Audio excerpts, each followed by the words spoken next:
Hello dear friends, आज हम इस वीडियो में बात करने जा रहे हैं सनलाइट के बारे में। आई मीन धूप के बारे में। Knowledge Reloaded। क्या वाकई विटामिन डी सनलाइट से मिलता है? क्या एक लाइट से विटामिन मिल सकता है?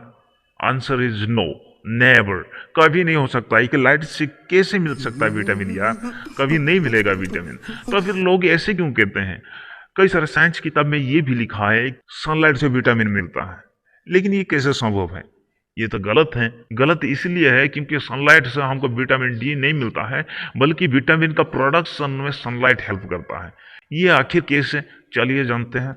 जब हम धूप में निकलते हैं उसी समय सनलाइट हमारे स्किन के कांटेक्ट में आ जाता है।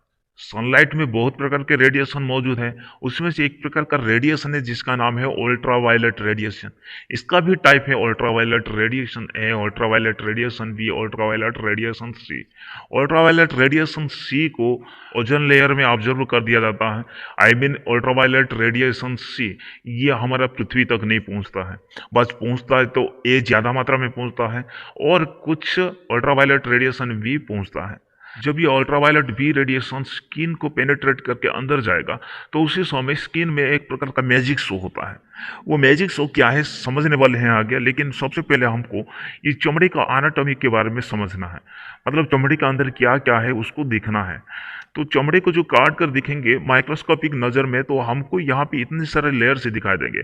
यहाँ पे सबसे इम्पोर्टेंट लेयर है फिलहाल के लिए हमारे ये एपिडर्मिस, मतलब चमड़े के एकदम बाहर वाला हिस्सा। ठीक है, तो इस चमड़े के बाहरी वाला हिस्सा आई मीन एपिडर्मिस में एक प्रकार का एंजाइम मौजूद रहता है जिसका नाम है 7 डिहाइड्रोकोलेस्टेरॉल।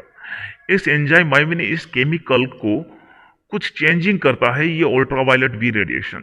जैसे ये चमड़े के अंदर आता है तो उसी समय इसका केमिकल बॉन्ड को तोड़ के और एटॉमिक अरेंजमेंट को बदल के ये बना देगा प्री विटामिन D3। ये pre vitamin D3 actually vitamin है। विटामिन D3 तो बन गया, लेकिन ये क्या है, इनएक्टिव मोड में है। ये काम करने लायक नहीं है। तो काम करने लायक बनाने के लिए आई मीन एक्टिवेट मोड में लाने के लिए इसको भेजना पड़ेगा अभी लीवर की ओर, और ये लीवर को भी चले जाता है। लीवर में जैसे जाता है तो वहाँ पे बहुत प्रकार का मॉडिफिकेशंस होती है। फिर बन के निकलता है एक प्रकार का केमिकल जिसका नाम है 25 हाइड्रोक्सी विटामिन डी। ये भी प्री विटामिन D3 है। मतलब ये भी इनएक्टिव मोड में है, अभी भी ये काम करने लायक नहीं है। इस इनएक्टिव विटामिन डी को एक्टिव होने के लिए जाना पड़ता है किडनी की ओर, और किडनी में जैसे ही जाता है तो वहाँ पर इसका फर्दर मॉडिफिकेशन होती है और बाहर निकालते वक्त एक्टिव फॉर्म में बाहर आ जाता है, और इसका नाम हो जाता है 125 डाईहाइड्रोक्सी विटामिन डी। और ये कौन सा फॉर्म में है, एक्टिव फॉर्म में है।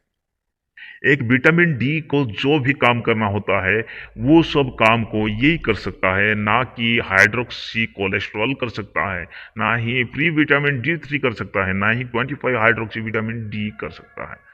विटामिन डी का काम बस 125 डाईहाइड्रोक्सी विटामिन डी ही कर सकता है। और एक इम्पोर्टेंट पॉइंट के बारे में आपको मालूम होना चाहिए। पॉइंट ये है कि आपको नेचुरली बाहर कहीं से भी विटामिन डी नहीं मिल सकता है एक्सेप्ट फिश और एग योक। एग योक और फिश से ही विटामिन डी मिल सकता है नेचुरली बाहर से, और इसके सिवा और कहीं से भी नहीं मिल सकता है। आजकल कैप्सूल भी है विटामिन डी के लिए, लेकिन वो नेचुरली नहीं, मैन मेड हो गया। हम नेचुरली के बारे में बात करते हैं, नेचर चीज़ के बारे में। तो नेचुरली हमको फिश और एग योक से ही विटामिन डी मिलता है, लेकिन वो विटामिन डी एक्टिव फॉर्म में नहीं होता है। मतलब कि वो हमारे शरीर में जाएगा तो काम नहीं करेगा। उसको काम करने लायक बनना है तो फिर उसको इतने सारे प्रोसेस को फॉलो करना पड़ेगा, तब जाकर वो एक्टिवेट फॉर्म में आएगा और काम करने लायक बन पाएगा। आज के लिए इतना ही, फिर मिलते हैं अगले वीडियो में एक नया टॉपिक के साथ। तब तक बाय।